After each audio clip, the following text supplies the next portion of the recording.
Was this the worst episode of NXT UK so far? Trent Seven sure didn't have a good night.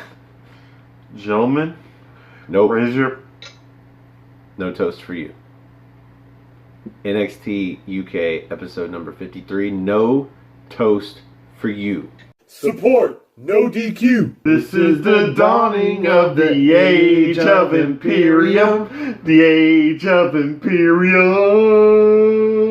Imperium. All right, Jerry. Imperium. All right, Jerry.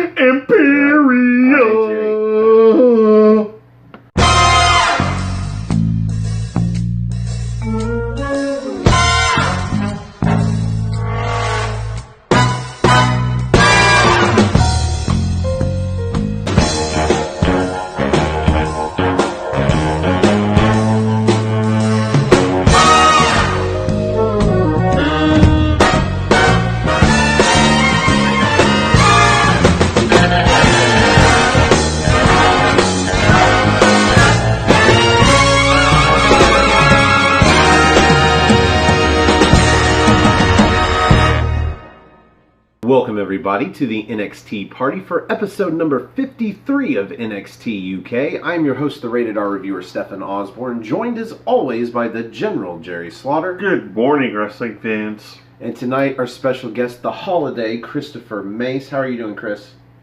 Doing good, y'all. Well, thank you for joining us. This was a relatively brief episode of NXT UK. Yeah. Went by pretty quickly, and I'm sort of glad for that. Yeah. Not the best episode I've seen. Not the worst, probably. Yeah. But it's in good contendership for the worst episode of NXT UK. I'd say it's like the, not really the worst showing, but maybe not the best card we've had so far at the Download Festival compared to what we've gotten so far. It had a lot of stuff in it. Yeah. That normally would be denotable to entertainment. Yes. The problem here is that it was all just bland. It felt like filler. Even worse than filler. It didn't feel like it was worth watching. Honestly, nothing happened that was of consequence. Like, seriously, nothing happened of consequence. Nothing changes anything. Even in the 6-woman tag, Kaylee Ray didn't get the pinfall victory, and Toni Storm didn't get the pinfall on her, so neither one of them leaves the match with any change in momentum. Yeah, but there was no momentum shift at all in that match. Nothing of And consequence. Zia Brookside lost. We have an ending, sort of, to this little mini feud between Kenny Williams and Noam Dar, but not even really. No. Because it wasn't decisive enough. Let's put it that way. So let's back up all the way to the beginning. To start the show, we get an interview with Trent Seven, and I guess the interviewer wants to make sure he's aware of what's waiting on him in the main event tonight. Yeah. That's Walter. And, oh yeah, Trent Seven knows, and he's doing this for British Strong Style, and he is here. Yeah. That's his thing. What do you think about Trent Seven here, Jerry? I'm pretty sure that nobody asked him to do this. Right? It's like, You might wish that somebody had asked him Pete not Dunne's to. like, I'm going to go to America and do my thing. Tyler Bates going to take a little nappy nap with some morphine. You can just, you go hang out, get some funnel cake, do whatever, dude. Just don't go after Imperium. Don't go after Imperium. Don't go after Walter. He's gonna fucking kill you. Don't do that. Mm-hmm. But I need to avenge you guys. No, you don't need to avenge anyone. he's gonna go after Walter, though. Yeah. Despite himself. Maybe somebody should have asked him not to. But we'll save that for the main event. They didn't have much time to ask him not to, because he just issued a challenge last week. Chris, were you going into tonight looking forward to this main event, like wanting to see Trent Seven versus Walter happen in the ring, or were you more like going in just like let's get this out of the way? the latter of the two. I was hoping is let's get this out of the way, see how fast Walter beats the shit out of him. So it's like, What disappointed me most about that match, I think, was the fact that it felt like the way Trent Seven was issuing the challenge. It didn't feel like it was going to be a title match or anything, but it felt like it was going to be an unsanctioned street fight. Because he kept on saying he doesn't care about the belt, he doesn't care about the win, he just wants to fight Walter. And that just for me, for some reason, screams street fight compared to... Yeah, but that's a terrible idea. Because in a street fight, you can rest assured the other three members of Imperium are going to be out there. Yeah. And there's no way of winning, because if Walter beats him clean, then Imperium doesn't need to get involved. But if Trent Seven starts winning, or might win, it's an unsanctioned street fight. They're going to get involved. There is no winning that. So I feel like it has to be a match, but it's definitely not going to be a WWE. Let me say that. I was about to say NXT. WWE United Kingdom Championship match. Because it seems like they really are trying to make those matches special. Like, the contenders are worthy of this match. Yeah. Probably the lowest that we've seen as far as qualifying to get a title match was early on. Oh, who is it? Jordan Devlin. Yeah. He didn't really do anything for it. He won a bunch of matches, but they were all against other people. He just had a winning streak going on and got a title match. Since then, we've had people qualify to get this. Yeah. Walter was given the title match by Pete Dunne. Yep. I don't know if that should count or not. But as far as getting a match, like, they seem to want to make the NXT UK, or the WWE UK Championship mean something, and I appreciate that. So this is not going to be a title match, and thank God. I mean, not that it would have mattered, spoiler alert, but still, I'm fine with it being a match. Yeah. But I'm with Chris. I'm just like, let's see how quick this is going to happen before we get this out of the way. It ended up being quite a long match. It was. 18 minutes from the time they started coming out with their entrances. Our first actual match of the night, Kitty Williams versus Noam Dar. This feud has been going on basically all of this festival. Well, I think most of this summer. It's been all festival. I don't think these guys had a feud going into the festival. They just started building it in those 3 days, where we've gotten 6 weeks worth of television. But this comes to a head, and I don't know. The first half of this match, I kind of zoned out. Yeah. There's a lot of chain wrestling. You missed the cannonball, but otherwise you didn't really miss anything else. It wasn't the fun chain wrestling where it's reversals and shit that look really cool, and then, you know, both guys get a lot of reversals, and then the crowd goes woo and everything. You know, they both get up at the same time after dodging each other. Like, those are kind of fun. This was just really bland chain wrestling. One guy would get this, and then one guy would get that, and then one guy would get this, and then like there wasn't a lot of reversals or dodges. Just boring, really, for me. And maybe that's an unpopular opinion. The end of the match got pretty fun. Oh, the second they started in with the strikes is when it got amusing, is what happened. The second you start seeing chops and punches get thrown, that's when things kind of reached a fever pitch and started getting to a head. A couple of my notes here involve jawbreaker lariats. Yeah. The first one is Noam Dar's unique and awesome. Okay, so Kenny Williams goes to throw Noam Dar back into the ring, and Dar does a half a roll, but then throws his left leg up to catch the ropes, and spring off the ropes does a discus into a lariat. Yep. And just, he clocks. Damn near knocks that fucker bicep out. Right to the mush. We see a lot of suicidas by Kitty Williams, like 3 total in the match, I think. He lands them all. Dar catches the skinning of the cat, though, yanks him into the ring into a knee bar and has him there for a minute. And then Kenny Williams gets to the ropes, breaks the knee bar. Vic Joseph's screaming, he's got no place to go, he's got no place to go. you know, like a foot to his side over to the ropes. Well, a moment later, Dar goes for the knee bar again, only for Kenny Williams to kick him off. But as Dar's coming off of Williams, he takes Williams' shoe with him. And he's about to go and use the shoe as a foreign object to clock Kenny Williams over the head. I guess his logic was, Kenny brought it into the ring. It's okay if he kicks me in the head with it. You know, this should be all right. It's equivalent to Bianca Belair using her hair as a whip. Yeah. That's legal. I'd say using your opponent's boot against them is legal. But the ref disagrees, so he's like, fine, here's the shoe, ref. Whoops!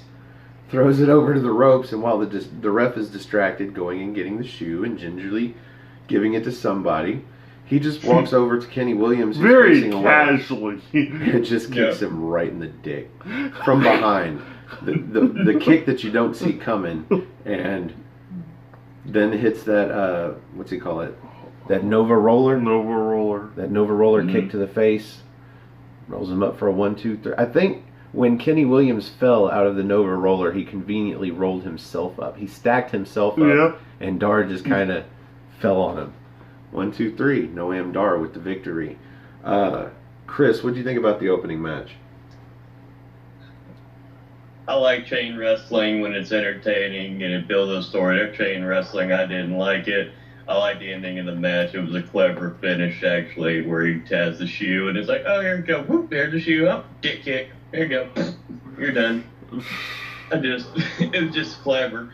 Like I said, I thought at one point Kenny Williams, what I noticed in the match is when, you know, Kenny Williams was bouncing off the rope and he, like, sort of like what Dean Ambrose used to do when he bounced off the ropes and hit the clothesline. I thought he was about to fall because it looked like me, he almost lost his grip on the rope and was about to go right on back out. I'm like, oh, good Lord, don't do these people's moves if you don't know how to.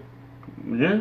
Well, the problem was he had to duck to get back under the top rope off of that jawbreaker, whatever you call it, jawbreaker spring, spring off the rope. Well, it's just a jawbreaker earlier, right?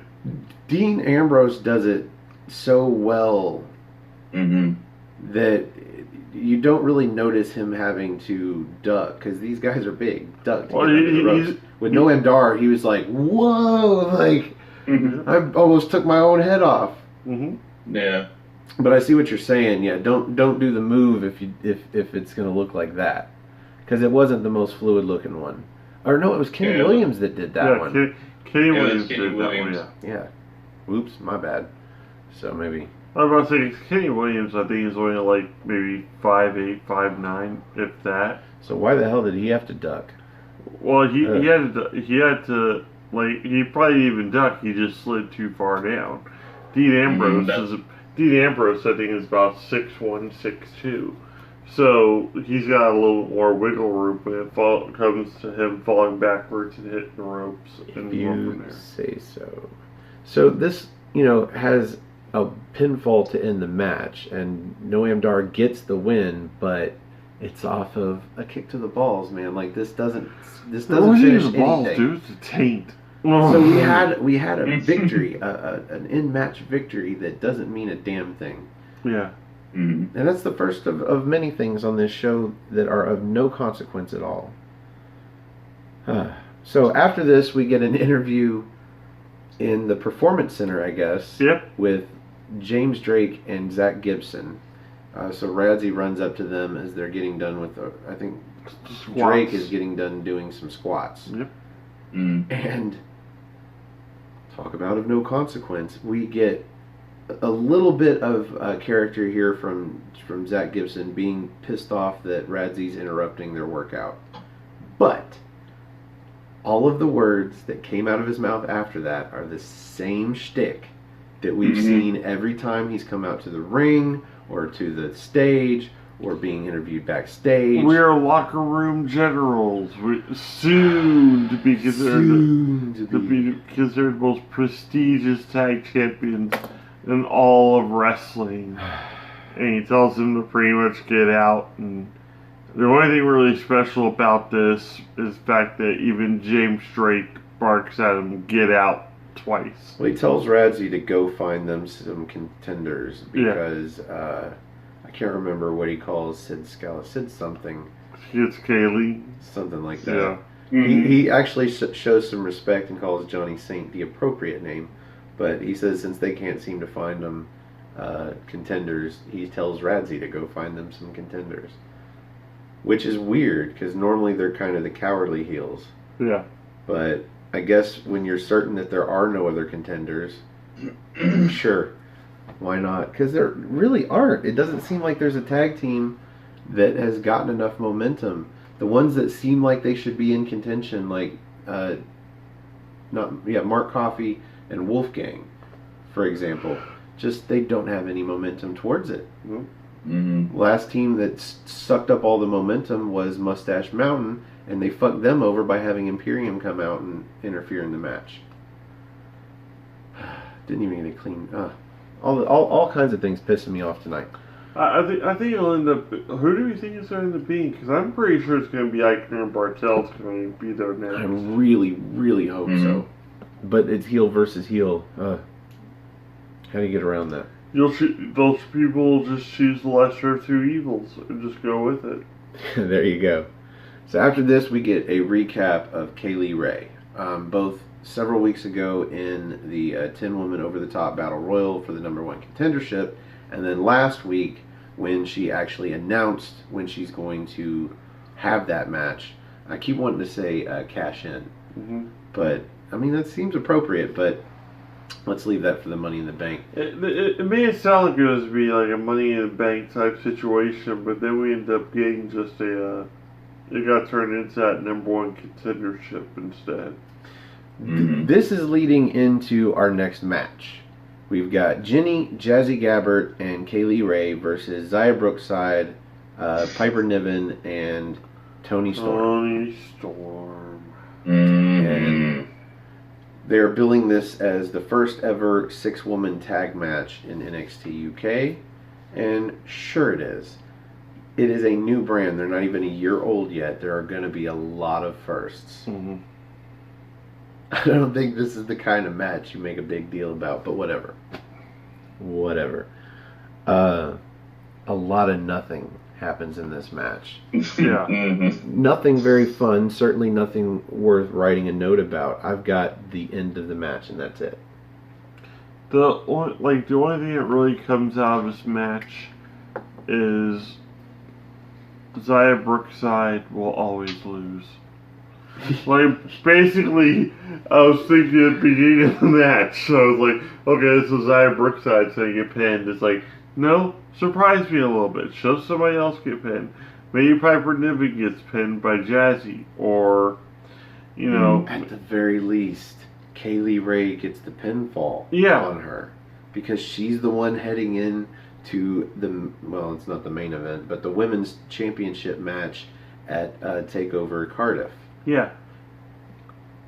Even if she give her some momentum. Yeah, just have her get the pinfall at least on either like Piper Niven, which would be interesting because that would it wouldn't kill her undefeated streak, but would put a little dent in it because it was a 6-person tag, so it wouldn't count as a singles loss for her, but she would actually be pinned by somebody else. So instead of giving Kaylee Ray more momentum and giving her the pinfall victory, they decided to further the storyline of Jazzy Gabbert helping Jinny get the victory. In this case, Zaya Brookside goes up to the middle rope, and it looks like she's going to do a middle rope drop kick. And instead, Jazzy Gabbert grabs her foot and yanks her off the rope, feet back, splits her out. So she's draping over the middle turnbuckle.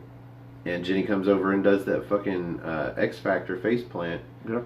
And conveniently plants her right into a pinning combination. Stacks her up. 1, 2, 3. Second stack up of the night. Yep. And I feel like you could have told both stories. You could have had that happen, and it's right there in the corner, and off of that, Kaylee Ray tags herself in, comes in and does her finisher and gets the pinfall. Yeah. And you've told all those stories and given Kaylee Ray the momentum. Because she needs it. Mm-hmm. I hate to say. I mean, doesn't seem like you should need it against Toni Storm, but she is the champ. So. Well, it'll at least be like a little psychological ploy to the point where it's like, you just saw your future. You're going to get pinned. What do you think about this match here, Chris? Nothing to write home to mom about. I mean, just a basic match. They didn't really do too much of anything till the finish.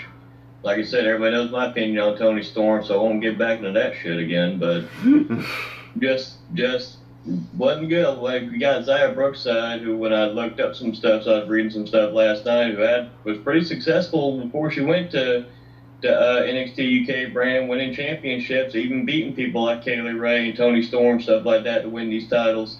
They just pretty much made her like to be a pretty much just jobber to the stars. Well, or she's jobber super just young. Anybody. She is super young, and they've got all the time in the world, so she's got time to pay her dues now. Yeah. That's probably how they're looking at it. I think if anything, also, they'll show any push or anything of hers in favor of the fact that her dad is like the head trainer at the Performance Center. Yeah, so she's definitely got to pay her dues. She's got to show that she's there and she's tough and she can take these losses, and then maybe she'll go almost like a heel type route and start picking up victories and whatnot after she realizes being nice is getting her absolutely nowhere. Yeah, it seemed to me that Toni Storm was the only person in this match that got any signature moves. Yeah. Even Jenny, who's got some sweet moves. Yes. Didn't get any signature moves in. It was all just regular wrestling. Like all the moves that everybody shares. And then they didn't win. Yeah. The heels still won. So I have no idea what to think about this match. It does nothing for anybody except further the fact that Jenny requires Jazzy Gabbert to win.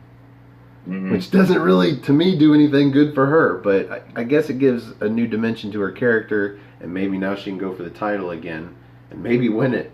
But, yeah, hopefully win it. There you go. So let's not have Kaylee Ray take it at Cardiff, but shortly thereafter, Jenny comes in and Jazzy helps her win it. Yep. Anything to get the title off of Toni Storm. Absolutely. Amen. After this, we are on to the main event. I was shocked by this. Not a lot of in between for anything. We had the interview with fucking the tag champs, and that was like it.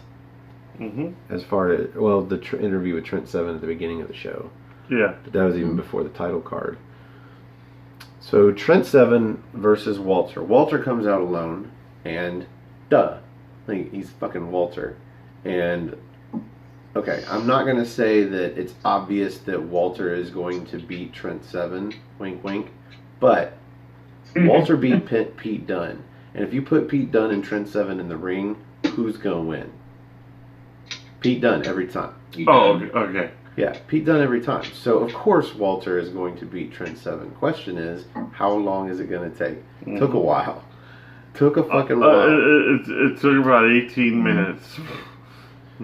But I did like the ending because you don't normally see that kind of ending, but we'll wait to get there. Before I break down the main event, Chris, what do you think about it? Pretty damn aggressive match. They were beating the shit out of each other. I did like the fact that Trent Seven went on, not even before the bell rang, did that suicide dive, started beating the shit out of him. That's the kind of start you need to the match. You know, you're pissed off. Tyler Bate was injured. That's your friend. All I can remember from weeks ago, you screaming, Tyler. Heard that so many damn times.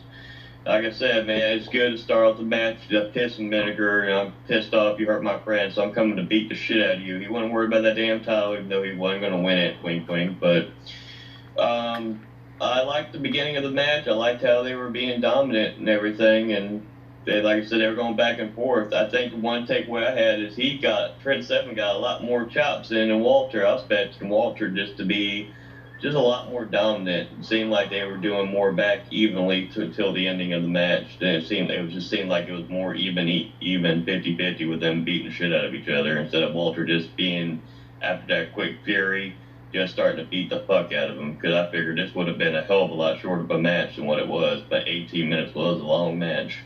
Yeah, I guarantee you that Trent Seven got more chops in, because there was a couple of times where he had Walter in the corner and he was just doing these really quick chops to him. Ones that were just so weak looking. Like, just don't bother doing it that fast if they're going to look weak. Like, they look like they wouldn't hurt anybody. Mm-hmm. Present company included. Yeah. They wouldn't hurt my TV. You could do that to my TV and it wouldn't hurt it at all. So, I wasn't impressed by that. But when Walter does a chop, it's meaningful. Yeah. Mm-hmm. He fucking lays people out with his chops. So there's a difference. Because Trent Seven hit a lot of chops on Walter, and he did get him a little bit red in the chest. Mm-hmm.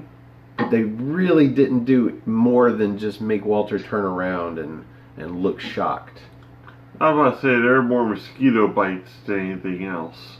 If anything, he probably itched on him instead of, like, actually rubbing them in any way, shape, or form. It's like, man, I need to put some Benadryl on this. It was almost like an annoying gnat or annoying mosquito landing on your chest is what those chops were. Well, this is a much longer match than we thought Trent Seven capable of. But he didn't really have to do a lot of cardio in this match. He landed a couple of tope suicidas early. In fact, the first one was before the bell rang. Mm-hmm. But other than that, it was a fairly slow-paced match. Very methodical. My only notes here are the ending. Yeah. But before I get to that, any other thoughts about the main event? Not really, no. I basically went into it thinking it was going to be, like I said, I thought it was going to be like a street fight. Or maybe just some form of hardcore match, because you really haven't done anything like that there yet either. Like, that's what I was going to boil down to. It's going to be something unsanctioned and pretty much anything goes. But you and I had discussed this before we started rolling, that could have easily turned into just an ambush by Imperium. And either way, the result would have been the same. Trent Seven losing. Yeah. So, the end of this match comes with a power bomb to the apron. Yep. Walter hits Trent Seven much the same way he did Tyler Bate a couple weeks prior. Throws him in the ring.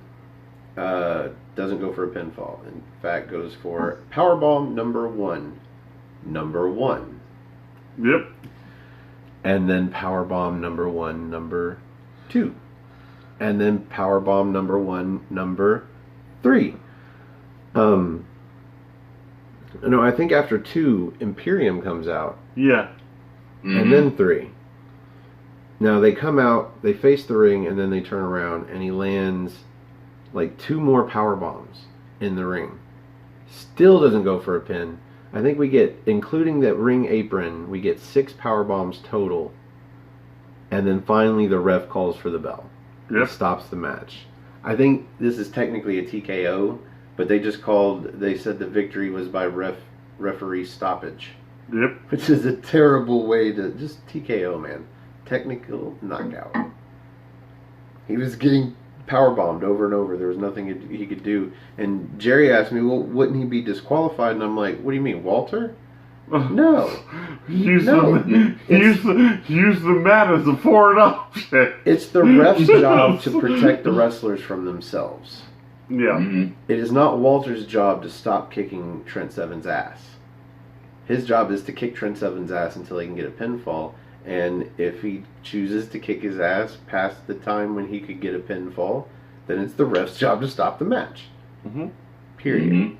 I don't think the ref stopped it soon enough. Actually, I think after the second or third one, that should have been it. But three should have been the charm. This did nothing though. No. There was no consequence to this match. It was not for the title. It wasn't even billed as, if Trent Seven wins this, he should get a title opportunity. It was just billed as Trent Seven wants revenge. Yep. And he didn't get it. And Walter didn't need Imperium. They just came out as props. Yep. Honestly, I think the reason they came out is to stand guard on the stage in case any of the wrestlers in the back wanted to come out. Or the rest of the referees. If anybody wanted to come out and stop this match other than the ref. Yep. So, yeah. I mean, it was kind of powerful, but it was, again, of no consequence at all. That brings us to the end of the main event. And here on the NXT party, we like to rate the main event using good old-fashioned NXT. So, as our special guest tonight, Chris, out of 5 spots of NXT, where do you rate the main event? 2.5. It was pretty much like right in the middle. It wasn't something right home to mom about. Best thing about the match, I liked the ending of how it played out, how we had a referee stoppage because he couldn't go anymore, and just Walter doesn't have to be shown to be as dominant as he is. He already has proven himself to be a dominant champion. But the way they did that was pretty much just showing how dominant and how powerful he was. So pretty much that's all there really was to it with this match. Absolutely unforgiving, because Trent Seven was coming for blood. Mm-hmm. So he just powerbombed him until the ref stopped the match. Mm-hmm. What do you rate this, Jerry? I'm actually going to go with the Holiday on this one with 2.5. I thoroughly enjoyed the ending because, yeah, there's no other faces coming out. They didn't even come out to the stage. There was nobody coming out to stop Walter from just completely decimating Trent Seven, which made out be one of those things where Trent Seven will be like, where's anybody else? You know? He's basically separated himself from everybody else because it's always been British strong style. Yeah. And they didn't need anybody else. There was 3 of them. But now it's just him. I think that's what they were trying to establish with this match. And I'm not sure if Tyler Bates is going to come back anytime soon. Maybe he'll come back in time for Cardiff, and that's going to be the match. It'll be Walter versus Tyler Bate. But at the same time, nobody really wants to see that right now because Tyler really hasn't gained a championship opportunity at this point. We're all waiting on Mastiff versus Walter. Yeah. But Mastiff is busy right now. If anybody has fucking earned through victories an opportunity at that title, it is Dave Mastiff. Yeah. Because if Jordan Devlin got it after 3 victories, surely Mastiff, being undefeated in singles competition, deserves the championship opportunity. He's a babyface. He's a big guy. He looks like he could take it from Walter. And even if he can't, it'll still be a good match, I think. Oh, I have to rate this match. Yeah. I am going to agree with you initially. Right down the middle of the road, 2.5. But because of the ending, that TKO, shit like that you just don't see all the time. So you get an extra quarter? We saw the TKO from, who was it? Matt Riddle the other day. Yeah. But that was just strikes. Yeah. In this case, just brutal power bomb after power. I liked it. I'm gonna go. They actually called it a technical knockout, like on NXT television.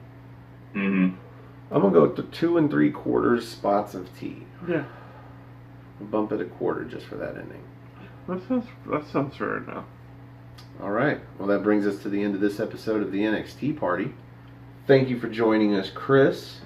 And if you would like to join us on the big screen and help us review a future episode of NXT UK, you can find me on Twitter. Go to nodq.com/Stefan. That's STEFAN. If you just want to look me up on Twitter, it's at Stefan R. Osborne. OSBORNE. As always, the R stands for restricted. You can also find the gentleman on Twitter at NoDQ General, and also my Facebook group Armbar, all capital ARMBAR. Exclamation point. We've got Stefan as an administrator. Chris is always in there posting all sorts of crazy videos and questions and whatnot until he gets out of Facebook jail, and then he'll be back to being a moderator again. So Come and join us there for wrestling discussions, wrestling memes, whatever. Yep, add us on Twitter, add us on Armbar, but not on Facebook. I had another request from a wrestling fan on Facebook today. Yeah. I guess he doesn't watch our videos. He doesn't know. Yeah, Facebook is spoiler free for us. You can find us on Twitter. You can find me on Instagram at osborne.stuffin. Woot woot. Mm-hmm. If you like our videos, please click the like button that's underneath me. And if you like all of our videos, do yourself a favor and click the subscribe button over there underneath Jerry. And after you subscribe to NoDQ.com, find us on Aftermatch Wrestling. That's all one word, AFTERMATCH, Aftermatch Wrestling. That is our channel. That's where these videos go up first and in HD. So if that's important to you, you can find us on Aftermatch. Shiny, shiny. We are on our way to 100 subscribers. At 100, we are going to start doing What's NXT? That's our NXT review show live on NoDQ.com's YouTube channel. When we hit 1,000, that's when YouTube will let us do it live on our channel. And we will start doing this show live on our channel too. We'll just start doing everything live. That way you guys can ask us questions if you happen to be up in the morning when we do this show. I don't even know what time it is right now. It is early AF. Yeah. AF bomb. We off work at like 4:30 in the morning now. So, yeah. Yeah, we are at 92 subscribers. So if you are watching this video on Aftermatch, please do us another favor and click the share button. That's somewhere down in there in the middle. Share us on Facebook, Twitter, Instagram, even on your YouTube channel. Pass those notes that you used to fold into little envelope shapes. We are 8 subscribers away from going live. So if you could help us get there before we are live in Toronto. Yes. August 10th and 11th. On August 11th at 11 a.m. we will be at the Verst. Union Station. And that will be the No DQ meetup for Toronto weekend. And we will be at NXT TakeOver Toronto too. We will be at SummerSlam. Buy us nachos. But if you want to meet us, Aaron Riff, Caitlin, Virtue, a whole bunch of the No DQ team, you can find us in Toronto. Have I said Toronto enough time? Go to nodq.com / guess what? Yes, / Toronto. And you can RSVP to the meetup. While you're there, go ahead and check out the t-shirts. And it's just a couple weeks away. I'm so excited to go, but I hate packing. I get this anxiety build up that I'm going to forget something. And I overpack. You're going to leave me here. I'm going to forget Jerry. You're forget your 6'5", 6'6" co-host. I'll be sitting there at home, duffel bags. I'm going to Toronto. I'm not going to Toronto. That's a 10.5-hour drive. You're paying for half the gas. I ain't leaving you nowhere. You are getting back in that fucking truck. Yeah. Excuse me, folks. I've been holding that in for an hour. What? Or at least 36 minutes. I must say, it's not a long episode at all. So, for the holiday, Christopher Mace for the General Jerry Slaughter. One more second. Ah, Jesus Christ. Get well soon, Colin Andrew, and subscribe to his channel, The Chopping Block. Colin space Andrew, spelled the way you would think. COLIN space ANDREW. While we're at it, Fortune 44 or Wrestling Fortune 44. That's where you can subscribe to Owen Finch's channel. We've got simply_C_OK. That's where you can subscribe to Cindy G's channel, the Duchess herself. And let's let him plug Noah. Go ahead, plug Noah. And you can also watch Noah's shows with 205 Live Matters, because as always, 205 Live does matter. And he also does other shows, doing reviews. We do reviews of AEW predictions, and he also does a show on New Japan, especially with the G1 series going on right now. I've actually got a 2-point lead in right now. It's a miracle I'm winning something. But like I said, he does a lot of great work, so check out his channel. Now you got to say the channel name, because I can't Noah Foster channel names.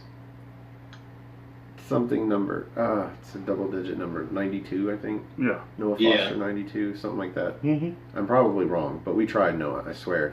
He's just a simple man and a lifelong fan of wrestling. Wrestling. For the Holiday Christopher Mace, for the General Jerry Slaughter, finally, I am the Wizard of No DQ, Stefan Osborne. Thank you for joining us and having a spot of NXT. And we will see you in NXT time. Have a good morning, y'all.